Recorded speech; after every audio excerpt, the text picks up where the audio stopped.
Hello friends, welcome back to my YouTube channel. Welcome to Sandhya's vlogs.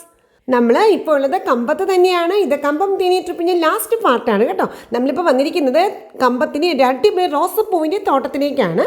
ഇത് നമ്മുടെ ജമന്തി തോട്ടത്തിന് നേരെ ഓപ്പോസിറ്റ് ആണ് കേട്ടോ. Hello friends, welcome back to my YouTube channel. Welcome to Sandhya's vlogs. നമ്മൾ ഇവിടെ പല ഭംഗിയുള്ള കാഴ്ചകളാണ് ഓൺ ദ റോഡ് വഴി പോകുമ്പോൾ കാണുന്നത് കേട്ടോ. ഞാൻ ഇവിടെ പാസ് ചെയ്തപ്പോൾ ഒരു ഏരിയ ഫുൾ കാണുന്നത് എന്താ പറയുക, ചുമന്ന റോസുകൾ ഇങ്ങനെ പൂത്ത് മനോഹരമായി നിൽക്കുന്ന ഒരു കാഴ്ചയാണ്. അപ്പോൾ തന്നെ വണ്ടി നിർത്തിയതായി ഇറങ്ങി കേട്ടോ. അപ്പോൾ നമുക്ക് ഇവിടെ വന്ന് ഇവിടുത്തെ കാഴ്ചകളൊക്കെ ഒന്ന് കണ്ടാലോ. എൻ്റെ ചുറ്റും മുഴുവനും നല്ല ചുമന്ന പനിനീർ റോസകളുടെ ഒരു കൂടാരം തന്നെ പറയാം. അപ്പോൾ നമുക്കൊന്ന് കണ്ടാലോ കാഴ്ചകൾ. അപ്പോൾ എല്ലാവരും ഇൻവൈറ്റ് ചെയ്യാണ് സന്ധ്യാസ് വ്ളോഗ്സിന്റെ പുതിയൊരു വീഡിയോയിലേക്കും അതുപോലെ തന്നെ മനോഹരമായ പനിനീർ റോസിന്റെ സൗന്ദര്യത്തിലേക്കും വരും.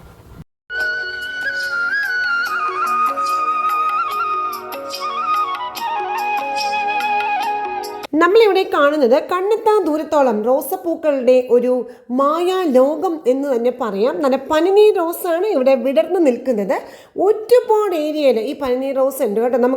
നമ്മൾ എത്തിയാൽ പോലും നമ്മുടെ കണ്ണിൽ പോലും തീരാത്തത്രയും ഏരിയയിലേക്കാണ് ഈ റോസപ്പൂവിൻ്റെ തോട്ടമുള്ളത്. ഇത് അമ്പലത്തിലേക്ക് കൊടുക്കാനുള്ള റോസാണ്. അപ്പോൾ നമ്മളവിടെ കൂടി ചെരുപ്പിട്ടിങ്ങനെ നടക്കാൻ പോയപ്പോൾ അവിടെയുള്ള കുറച്ച് ഒന്ന് രണ്ട് പണിക്കാരുണ്ടായിരുന്നു. അവരങ്ങനെ നിൽക്കുന്നില്ല, അവിടെ ദൂരെ അവർ വെള്ളം ഒഴിക്കുകയൊക്കെ ചെയ്യുവാണ്. അപ്പോൾ നമ്മുടെ അടുത്ത് പറഞ്ഞു ചെരുപ്പിട്ട് കയറരുത്, ഇത് അമ്പലത്തിലേക്ക് കൊടുക്കാനുള്ളതാണ് പറഞ്ഞു. അപ്പോൾ അതുകൊണ്ട് നമ്മൾ വളരെ നല്ല വൃത്തിയുള്ള രീതിയിലാണ് അവർ ഈ റോസാപ്പൂക്കൾ നട്ട് വളർത്തുന്നത്. അമ്പലത്തിലേക്ക് പൂജയ്ക്കുള്ള റോസാപ്പൂക്കളാണ് ഇത്. ഞങ്ങൾക്കറിയില്ലായിരുന്നു കേട്ടോ ഇത് അമ്പലത്തിൽ കൊടുക്കാനുള്ളതാണ്. അതുകൊണ്ടാണ് നമ്മൾ ചെരുപ്പിട്ട് അങ്ങോട്ട് കാല് വയ്ക്കാൻ ഒന്ന് ആഞ്ഞത്. പക്ഷേ ഇതറിഞ്ഞതിന് ശേഷം ഞങ്ങൾ ചെരുപ്പ് ഊരിയിട്ടിട്ടാണ് ഞാൻ തോട്ടത്തിലേക്ക് കയറിയത്.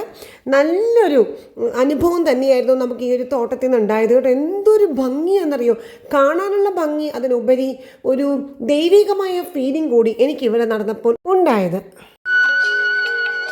നമ്മൾ ഈ റോസപ്പൂക്കളുടെ ഈ മനോഹരമായ സൗന്ദര്യം ആസ്വദിച്ച ശേഷം നമ്മൾ പോകുന്നത് ഒരു വ്യത്യസ്തമായൊരു മുന്തിരിത്തോട്ടത്തിലേക്കാണ്. എൻ്റെ ജീവിതത്തിൽ ഞാൻ ഇങ്ങനത്തെ ഒരു മുന്തിരിത്തോട്ടം കണ്ടിട്ടില്ല. ചാനലിൽ ഞാനൊരു ഈയിടയ്ക്ക് ലേറ്റസ്റ്റ് ആയിട്ട് ഒരു ഷോർട്സ് ഓടിയിട്ടിട്ടുണ്ട് കേട്ടോ, റീൽസ് കണ്ടിട്ടുണ്ടാവുമായിരിക്കും എൻ്റെ ഫ്രണ്ട്സ് എല്ലാവരും. ഈ ഒരു റോസപ്പൂവിൻ്റെ ഇടയിലുള്ള ആ ഒരു റീൽസാണ്. അപ്പോൾ അതുകൂടി ഇതിനകത്ത് ഉൾപ്പെടുത്തുന്നുണ്ട് കേട്ടോ. ഇതിപ്പോൾ ഓർമ്മയില്ലേ, ഞാൻ ഇട്ടേക്കുന്ന ഷോർട്സാണേ.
ഈ റോസച്ചെടികൾ നട്ടിരിക്കുന്നത് ഓരോ വരമ്പ് പോലെയാണ് കേട്ടോ. ഓരോ വരിവരിയായിട്ട് നട്ടിട്ടുണ്ട്. അതിൻ്റെ ഇപ്പുറത്തെ സൈഡിൽ നമുക്ക് നടക്കാനുള്ള നടപ്പാത, വീണ്ടും റോസച്ചെടികൾ, പിന്നെ നടക്കാനുള്ളത്, അങ്ങനെയാണ്. ഇതിനിടയിൽ എല്ലാം വെള്ളം ആവശ്യത്തിന് ഈ റോസച്ചെടികൾക്ക് അവരെ ഒഴിച്ചു കൊടുത്തിട്ടുമുണ്ട്. ഇവിടെ ഞാൻ കണ്ടത് ചുമപ്പ് നിറമുള്ള മണ്ണാണ് കേട്ടോ, ചെങ്കലിൻ്റെ നിറമുള്ള മണ്ണാണ് ഇവിടെ കണ്ടത്. ഇത് കൂടാതെ ഈ റോസച്ചെടികളുടെ ഇടയിലുള്ള വരമ്പുകളിലൂടെ നമുക്ക് സുഖമായിട്ട് നമുക്ക് നടക്കുകയും ചെയ്യാം കേട്ടോ. ഞാനിപ്പോൾ നിൽക്കുന്നത് എവിടെയാണെന്ന് അറിയുമോ, നമ്മുടെ റോസപ്പൂക്കളുടെ നിന്നാണ് കേട്ടോ. ഇതിങ്ങനെ നടുക്കൊരു വരമ്പുണ്ട്, അതിൻ്റെ ചുറ്റും ഫുൾ റോസപ്പൂക്കൾ. അത് കണ്ടിരിക്കേണ്ട ഒരു കാഴ്ച തന്നെയാണ് കേട്ടോ. ഇത് നോക്കി, റോസപ്പൂക്കളുടെ നടുക്ക് കൂടി ഞാൻ. എന്തൊരു ഭംഗിയാലേ ഇത് കാണാനായിട്ട്. ഇവിടെ ഒരുപാട് കൃഷിയുണ്ട്, റോസപ്പൂവ്, ബന്ദിപ്പൂവ്, അങ്ങനെ ഒരുപാട് കൃഷി. ഇത് കാണുന്നുണ്ടല്ലോ അല്ലേ, എൻ്റെ പുറകുവശത്ത് മുഴുവനും റോസപ്പൂ ഇങ്ങനെ വിടർന്ന് പനിനീർ റോസയായി നിൽക്കുന്ന ഒരു മനോഹരമായ കാഴ്ചയാണ് ഈ കാണുന്നത്. റോസപ്പൂവിൻ്റെ സൗന്ദര്യം മനസ്സ് നിറയെ ആസ്വദിച്ച ശേഷം നമ്മൾ ഇനി മുന്നോട്ടേക്ക് സഞ്ചരിക്കുന്നു. നമ്മൾ ഇനി പോകുന്നത് MSR എന്ന മുന്തിരിത്തോട്ടത്തിലേക്കാണ്. ഇന്നലെ നമ്മൾ വൈകുന്നേരം പോയത് ജെനിസ് ഗ്രേപ്സിലേക്കാണ്. അതിൻ്റെ നേരെ ഓപ്പോസിറ്റാണ് ഈ MSR ഗ്രേപ്സ്. ജീവിതത്തിൽ ഇന്ന് വരെ ഇങ്ങനെയൊരു മുന്തിരിത്തോട്ടം ഞാൻ കണ്ടിട്ടേ ഇല്ല. അത്രയ്ക്ക് മനോഹരമായൊരു മുന്തിരിത്തോട്ടമാണ്. എൻ്റെ ഫ്രണ്ട്സ് ഇന്ന് കണ്ടു നോക്കൂ, എന്നിട്ട് കമൻറ്റ് പറയണം കേട്ടോ ഈ മുന്തിരിത്തോട്ടം എങ്ങനെയുണ്ടെന്ന്. നമ്മൾ മുന്തിരിത്തോട്ടം എത്തിക്കഴിഞ്ഞു. ഇതാണ് MSR. ഇതിൻ്റെ നേരെ ഓപ്പോസിറ്റാണ് ജെനിസ് ഗ്രേപ്സ്. അതാണ് നമ്മൾ ഇന്നലെ വന്ന മുന്തിരിത്തോട്ടം. നേരെ ഓപ്പോസിറ്റ് റോഡ് ക്രോസ് ചെയ്യുമ്പോൾ തന്നെ കാണുന്നതാണ് ജെനിസ് ഗ്രേപ്സ്. അതാണ് ഇന്നലെ നമ്മൾ കണ്ടത്. അതിൻ്റെ എൻ്റെ ഒരു കഴിഞ്ഞ വീഡിയോയിൽ ഞാൻ ഇട്ടിട്ടുണ്ട്, രണ്ടാമത്തെ പാർട്ടിൽ ഞാൻ ഇട്ടിട്ടുണ്ട്. അപ്പോൾ ഇത് MSRലേക്കാണ് നമ്മൾ വന്നിരിക്കുന്നത്. MSR ഗ്രേപ്സിൻ്റെ സൈഡിൽ തന്നെയാണ് ഡൗൺ ടൗൺ റെസ്റ്റോറൻറ്റ്. അപ്പം ഭക്ഷണം കഴിച്ചിട്ട് MSRലേക്ക് കയറാമെന്ന് വിചാരിച്ചു. ഫുഡ് കഴിക്കാനായിട്ട് ഡൗൺ ടൗണിലേക്ക് കയറി ഒരു സീറ്റ് പോലും ഇല്ല കേട്ടോ. അപ്പോൾ എന്ത് ചെയ്തു, നമ്മൾ കൈ കഴുകുന്ന സ്ഥലത്തൊന്ന് വെയിറ്റ് ചെയ്യാമെന്ന് വിചാരിച്ചു. അപ്പോൾ വെയിറ്റ് ചെയ്തപ്പോൾ നേരെ സൈഡിൽ കാണുന്നത് നമ്മുടെ MSRയുടെ തോട്ടമാണ്. നമ്മൾ പോകാൻ പോകുന്ന തോട്ടമാണ് കേട്ടോ. ഇവിടെ നോക്കുമ്പോൾ തന്നെ ഇതേ കാണാം കേട്ടോ, മുന്തിരികൾ കൊലച്ച് കിടക്കുന്നത് നമുക്ക് കാണാം. കണ്ടോ, കൈ കഴുകുന്ന സ്ഥലത്ത് നിന്ന് നോക്കുമ്പോൾ മുന്തിരിത്തോട്ടം കാണുന്നതാണ് ഈ കാണുന്ന കേട്ടോ MSR. നമ്മൾ ഭക്ഷണം കഴിച്ചു. അത് കഴിഞ്ഞിട്ട് നമ്മളിത് MSR ഗ്രേപ്സിലേക്ക് അതിൻ്റെ സ്റ്റോർ ഉണ്ട്, അവിടെ കയറി. അവിടെ മുന്തിരി ചെടികൾ പോലും വിൽക്കാൻ വെച്ചേക്കുന്ന ഒരു മനോഹരമായ ദൃശ്യം നമുക്ക് കാണാൻ സാധിച്ചു കേട്ടോ. പിന്നെ അതിനുശേഷം സ്ക്വാഷ് ഉണ്ട്, ജാം ഉണ്ട്, ഒരുപാട് പല വെറൈറ്റി മുന്തിരിയുടെ വൈനുകൾ ഇവിടെ ലഭ്യമാണ് വാങ്ങിക്കാൻ. അപ്പോൾ സ്റ്റോറൊക്കെ കണ്ടു കഴിഞ്ഞു. ഇനി നേരെ നമ്മുടെ മുന്തിരിത്തോട്ടത്തിലേക്ക്. ഒരു വ്യത്യസ്തമായ മുന്തിരിത്തോട്ടമാണ് MSR. അപ്പോൾ നമുക്ക് അകത്ത് കയറി കാഴ്ചകൾ കാണാം. ഓൺ ദ വേയിൽ കാണുന്നത് മുന്തിരിയുടെ പല സൈസാണ്. മുന്തിരിയുടെ ചെറിയ കുഞ്ഞു മുന്തിരി, അത് വലുതായി ഇത്ര എത്തി. പിന്നെ അത് കഴിയുമ്പോൾ കുറച്ചൊരു വലിപ്പം വെച്ചു. പിന്നെ അത് കഴിയുമ്പോൾ ഇത്രയും വലിപ്പമായി. പിന്നെ അതിനുശേഷം അടുത്ത സ്റ്റേജാണ് ഈ കാണുന്നത്. അതിനുശേഷം പിങ്ക് കളറായി, പിന്നെ കുറച്ചൊരു പിങ്ക് കളറായി, പിന്നെ കുറച്ചുകൂടി ഡാർക്ക് പിങ്ക് ആയി, പിന്നെ ബ്ലാക്ക് ആയി. അപ്പോൾ നമ്മൾ മുന്തിരിത്തോട്ടത്തിൻ്റെ പ്രധാന കവാടത്തിലേക്ക് കയറി കഴിഞ്ഞു. നമ്മളിപ്പോൾ വന്ന വഴിക്ക് കണ്ട ചെറിയ മുന്തിരികളെല്ലാം ഓരോരോ തോട്ടങ്ങളാണ്. കാരണം ആ ഒരു ഏറ്റവും കുഞ്ഞു മുന്തിരി ഞാൻ കാണിച്ചില്ലേ, അത് മുഴുവൻ ഒരു തോട്ടം. അത് കഴിഞ്ഞിട്ട് അടുത്ത സ്റ്റേജ് കാണിച്ചത് മുഴുവൻ അടുത്ത തോട്ടം, പിന്നത്തെ സ്റ്റേജ് കാണിച്ചത് മുഴുവൻ അടുത്ത തോട്ടം, പിന്നത്തെ സ്റ്റേജ് പിങ്ക് കാണിച്ചത് മുഴുവനും അടുത്ത തോട്ടം. അങ്ങനെ ഓരോ സ്റ്റേജസ് ഓഫ് മുന്തിരികൾക്കും ഓരോ തോട്ടങ്ങളാണ് കേട്ടോ ഇവിടെ ഉള്ളത്. അപ്പോൾ ഓൺ ദ വേ ഇങ്ങനെ വന്ന വഴിക്ക് ഓരോ തോട്ടത്തിൻ്റെ സൈഡിൽ കൂടി വ്യത്യസ്തമായ സൈസിലുള്ള മുന്തിരി ഞാൻ കാണിച്ചതാണ്. പിന്നെ അതിനുശേഷം നമ്മൾ വരുന്നത് ഈ ഏരിയയിലേക്കാണ്. ഇതാണ് ഇവിടെ പബ്ലിക്കിന് ഓപ്പൺ ചെയ്ത് കൊടുത്തേക്കുന്ന മുന്തിരിത്തോട്ടമാണ് ഇത്. ബാക്കിയുള്ള മുന്തിരിത്തോട്ടത്തിലേക്കൊന്നും നമുക്കങ്ങനെ പ്രവേശനമില്ല. പക്ഷേ ഇതാണ് പബ്ലിക്കിന് ഓപ്പൺ ചെയ്ത് കൊടുത്തിരിക്കുന്നത്. ഇത് ഒരുപാട് വിസ്തീർണ സ്ഥലമുണ്ട് കേട്ടോ നമുക്ക് കാണാനായിട്ട്. എല്ലാം നല്ല കറക്റ്റായിട്ട് പഴുത്ത് നിൽക്കുവാണ്. ഇവിടുത്തെ പ്രത്യേകത എന്താണെന്ന് പറഞ്ഞാൽ നമുക്ക് കൈ ഇങ്ങനെ മുകളിലേക്ക് ഇങ്ങനെ എത്തുപോലും വേണ്ട. നമ്മുടെ തല, നമ്മൾ നടക്കുമ്പോൾ തന്നെ നമ്മുടെ തലയുടെ മുകളിലൊക്കെ മുന്തിരികൾ ഇങ്ങനെ കൊലയായിട്ട് നമ്മുടെ തലയിൽ മുട്ടിയാണ് നമുക്ക് നടക്കാൻ പറ്റുന്നത്. ഇത് വ്യത്യസ്തമായ മുന്തിരിത്തോട്ടമല്ലേ? ഞാൻ പറഞ്ഞാൽ ശരിയല്ലേ? ഇങ്ങനത്തെ മുന്തിരിത്തോട്ടം ഞാൻ ഇന്ന് വരെ എവിടെയും കണ്ടിട്ടില്ല. ഇനി എൻ്റെ ഫ്രണ്ട്സ് എവിടെയും കണ്ടിട്ടുണ്ടെങ്കിൽ ഒന്ന് കമൻറ്റ് ബോക്സിൽ ഒന്ന് പറയണം കേട്ടോ. നമ്മൾ ഈ തോട്ടത്തിൽ കൂടി നടക്കുമ്പോൾ നമ്മുടെ കൈ കൊണ്ട് ഈ മുന്തിരികളിങ്ങനെ വകഞ്ഞ് മാറ്റിയിട്ട് നമുക്ക് നടക്കാൻ സാധിക്കുള്ളൂ. അത് ഇവിടുത്തെ ഭയങ്കര ഒരു പ്രത്യേകതയാണ്. ഈ ഒരു തോട്ടത്തിലെ മുന്തിരി നമ്മുടെ മുന്നിൽ വെച്ച് ഇതിനെ പറിച്ച് നമുക്ക് അപ്പം തന്നെ ജ്യൂസ് അടിച്ച് തരുന്ന രീതി കൂടി ഇവിടെയുണ്ട്. കുറച്ച് ആളുകളെല്ലാം ജ്യൂസ് കുടിക്കുന്നുണ്ട്, പക്ഷെ ഞങ്ങളിത് കുടിച്ചില്ല കേട്ടോ.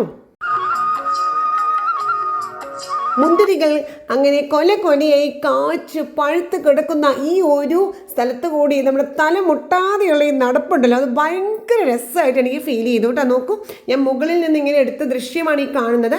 മുകളിൽ മുഴുവനും ഇങ്ങനെ പന്തലിച്ച് ഇലകൾ ഇങ്ങനെ പന്തലിച്ച് കിടക്കണം മുന്തിരിയുടെ. അതിൻ്റെ താഴത്തേക്ക് നോക്കി നമുക്ക് നടക്കാൻ പറ്റില്ല, അത്രയും തല മുഴുവൻ മുട്ടുമോ മുന്തിരിയിൽ. നല്ല രസമുള്ള എക്സ്പീരിയൻസ് ആയിരുന്നു കേട്ടോ. പിന്നെ ഇവിടെ ഈ മുന്തിരികളുടെ ജ്യൂസ് അവിടെ വെച്ച് തന്നെ ഫ്രഷ് ആയിട്ട് അവിടെ അടിച്ചടിച്ച് കൊടുക്കുന്നുണ്ട്. ഇന്നലെ പോയ ജെനിസ് ഗ്രേപ്സിന്റെ മുന്തിരിത്തോട്ടത്തിലെ മുന്തിരി കുറച്ചുകൂടി ഉയരത്തിലായിരുന്നു. പക്ഷെ ഇവിടെ അങ്ങനെയല്ല, നമ്മൾക്ക് കൈകൊണ്ട് വകഞ്ഞാൽ മാത്രമാണ് നമുക്ക് അങ്ങോട്ട് കടക്കാൻ പറ്റുള്ളൂ. അത് ഇവിടുത്തെ പ്രത്യേകതയാണ് കേട്ടോ.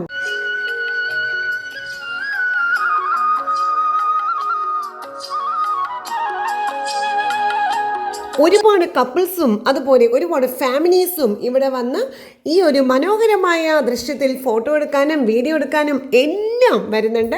കാരണം അത്ര സുന്ദരമായൊരു സ്ഥലം തന്നെയല്ലേ? ശരിയല്ലേ ഞാൻ പറഞ്ഞത്?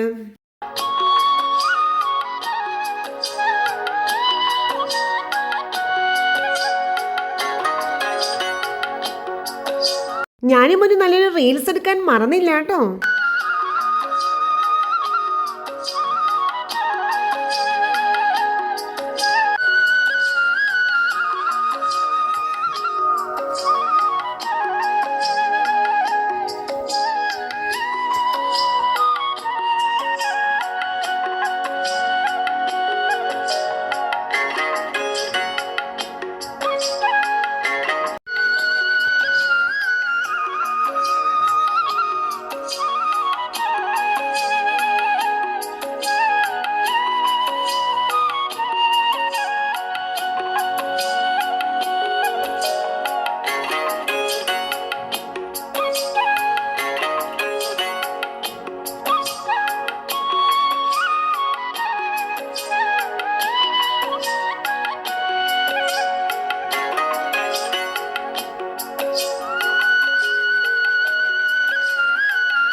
നമ്മൾ ഈ വ്യത്യസ്തമായ മുന്തിരിത്തോട്ടത്തിൻ്റെയും മനോഹരമായ സൗന്ദര്യമെല്ലാം ആസ്വദിച്ചത് പുറത്തേക്ക് ഇറങ്ങുവാണ്. അപ്പോൾ നമ്മൾ പുറത്തേക്ക് പോകുമ്പോൾ കാണുന്ന കാഴ്ചകളാണ് ഈ കാണുന്നത് കേട്ടോ. ഇവിടെയാണ് ഞാൻ കണ്ടോ ചെറിയ ചെറിയ മുന്തിരി ഇങ്ങനെ ഉണ്ടായി സ്റ്റാർട്ട് ചെയ്ത് വന്നിട്ടേ ഉള്ളൂ. ഇതാണ് ഞാൻ അങ്ങോട്ട് പോയപ്പോൾ കാണിച്ചത് കേട്ടോ. ഇവിടെ മുഴുവനും ഈ ഒരു ഏക്കർ കണക്കിന് സ്ഥലം മുഴുവനും ആ വലിപ്പത്തിലുള്ള മുന്തിരിയുടെയാണ്. അത് കഴിയുമ്പോൾ കുറച്ചുകൂടി വലിപ്പത്തിലുള്ള മുന്തിരിയുടെയാണ്. പിന്നെ ഈ കാണുന്ന തോട്ടം മുഴുവനും. അങ്ങനെയാണ് ഇവിടെയുള്ള കാഴ്ചകൾ. ഇനി നമ്മൾ നേരെ റോഡിലേക്ക് നമ്മുടെ വണ്ടി പാർക്ക് ചെയ്ത സ്ഥലത്തേക്ക് അങ്ങോട്ട് പോകുവാണ്.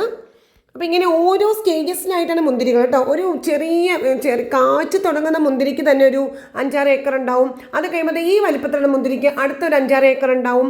പിന്നെ നമ്മൾ കാണുന്ന കുറച്ചുകൂടി പിങ്ക് മുന്തിരിക്ക് 5-6 ഏക്കർ വേറെ ഉണ്ടാവും. അങ്ങനെ ഓരോരോ തോട്ടങ്ങളാണ് ഓരോ സ്റ്റേജസ് മുന്തിരിക്കും ഉള്ളത്. ഇത് കണ്ണെത്താ ദൂരത്തോളം പരന്ന് കിടക്കുന്ന മുന്തിരി തോട്ടങ്ങളാണ്. ഈ വലിപ്പത്തെ മുന്തിരിക്ക് ഈ ഒരു തോട്ടം, ഇതെനിക്ക് തോന്നുന്നു ഇതും എത്ര ഏക്കർ എന്ന് പറയാൻ പറ്റില്ല, അതിന് മാത്രം ഉണ്ട് കേട്ടോ. ഇത് നമ്മൾ കയറിയ മുന്തിരിത്തോട്ടം അല്ല കേട്ടോ. ഇത് വേറൊരു സ്റ്റേജാണ്. പിങ്ക് കളർ ഇങ്ങനെ ആയി വരുന്നേ ഉള്ളൂ. അപ്പോൾ ആ ഒരു തോട്ടമാണ് ഈ കാണുന്നത്. ഇതെല്ലാം നമ്മൾ തിരിച്ചിങ്ങോട്ടേക്ക് നമ്മളിപ്പോൾ കണ്ടൊരു തോട്ടം ഉണ്ടല്ലോ, അതിൽ നിന്ന് ഇറങ്ങുമ്പോൾ ഓൺ ദ വേയിൽ കാണുന്നതാണ്. അപ്പോൾ അതൊക്കെ കണ്ടു കഴിഞ്ഞു. അങ്ങനെ നമ്മൾ റോഡിലെത്തി. അപ്പോൾ നേരെ ഓപ്പോസിറ്റ് നമ്മൾ ജെന്നിസ് ഗ്രേപ്സിൻ്റെ ആ സ്റ്റോൾ ഉണ്ടല്ലോ, നമ്മൾ ഇന്നലെ കണ്ടില്ലേ, ഗുലാബ് ജാം ഒക്കെ കഴിച്ചില്ലേ. അപ്പോൾ അവിടെ റോഡ് ക്രോസ് ചെയ്ത് അങ്ങോട്ടേക്ക് പോയി. അവിടെ ഇപ്പോൾ നല്ല ചായയുടെ സമയമാണ് കേട്ടോ. അപ്പോൾ ഞാനൊരു സ്പെഷ്യൽ ആയിട്ടുള്ളൊരു ഐറ്റം കണ്ടു. ഇവിടെ ഗുലാബ് ജാമും അതുപോലെ റവലഡും അങ്ങനെ എല്ലാം ഉണ്ട്. പിന്നെ ഉള്ളിവട അതൊക്കെ ഉണ്ട്. അത് കൂടാണ്ട് ഞാനൊരു സ്പെഷ്യൽ ഐറ്റം കണ്ടു. ഇത് ബ്രെഡ് വെച്ച് ഉണ്ടാക്കിയ ബ്രെഡ് പോള എന്ന് പറയും. നല്ലൊരു വ്യത്യസ്തമായിട്ട് തോന്നി. അപ്പോൾ ഞാൻ ആ ഒരെണ്ണം വാങ്ങിച്ചു കേട്ടോ. അതൊരു അടിപൊളി ഐറ്റം ആയിരുന്നു. അതിൻ്റെ കൂടെ സാലഡാണ് നമുക്ക് കഴിക്കാൻ തരുന്നത്. പക്ഷേ എനിക്ക് ഭയങ്കര ഇഷ്ടപ്പെട്ടു ബ്രെഡ് വെച്ചുള്ളൊരു ഐറ്റം കേട്ടോ. അപ്പോൾ അതൊക്കെ കഴിഞ്ഞു. ഇനിയിപ്പോൾ നമ്മളിതേ കമ്പം തേനി ട്രിപ്പ് കഴിഞ്ഞു. ഇനി നേരെ തൃശ്ശൂർക്ക്. തിരിച്ചു പോകുമ്പോൾ കാണുന്ന ഓൺ ദ വേ കാഴ്ചകളാണ് കേട്ടോ ഈ കാണുന്നത്. നമ്മുടെ മുന്നിൽ മലയാണ്, നമ്മുടെ വെസ്റ്റേൺ ഗട്ട്സ് ആണ് ഈ കാണുന്നത്. നല്ല മനോഹരമായ ഒരു സ്ഥലമാണ്. ഇപ്പം നമ്മളിതേ ഇങ്ങനെ ട്രാവൽ ചെയ്ത് പോയപ്പോൾ ഇത് നമ്മുടെ കമ്പം വഴി നമ്മൾ കേരളത്തിലേക്ക് കടക്കുവാണ് കേട്ടോ. ആ ഭാഗത്തേക്കുള്ള റോഡാണ്. ഇതൊരു മലയാണ്. ഇങ്ങനെ ചുറ്റിയാണ് നമ്മൾ പോകുന്നത്. നമ്മുടെ വെസ്റ്റേൺ ഗട്ട്സ് ആണ് ആ ഫ്രണ്ടിൽ കാണുന്നത്. ഇതെല്ലാം കഴിഞ്ഞു. ഇനി നേരെ നമ്മുടെ ഇടുക്കി ജില്ലയിലേക്കാണ് തിരിച്ച് കയറുന്നത്.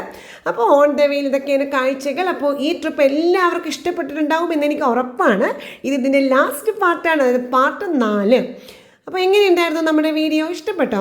അപ്പോൾ ലൈക്കും ഷെയറും അതുപോലെ വാല്യുബിൾ കമൻസും ഞാൻ പ്രതീക്ഷിക്കുന്നു. ഞാൻ ഇന്ന് കാണിച്ച ഈ മുന്തിരിത്തോട്ടം ഭയങ്കര വ്യത്യസ്തമായൊരു മുന്തിരിത്തോട്ടം ആയിരുന്നില്ലേ?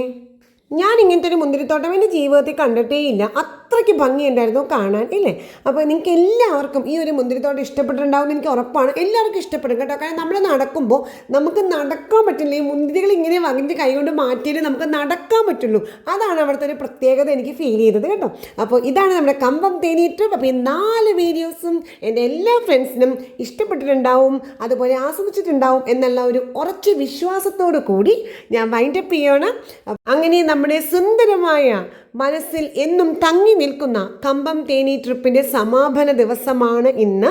അപ്പോൾ നമ്മുടെ കേരള ബോർഡറിലേക്ക് കയറുവാണ്, അതായത് നമ്മുടെ ഇടുക്കി ജില്ലയിലേക്ക്. അപ്പോൾ അങ്ങനെ ആ വഴി ഇനി നമ്മൾ പോയി തൃശ്ശൂരിലേക്ക് പോകുന്നു. അപ്പോൾ നമുക്ക് അടുത്ത ഒരു അടിപൊളി വീഡിയോ ആയിട്ട് നമുക്ക് കാണാം. അതുവരെയും bye bye friends. Stay happy always dears. Bye by.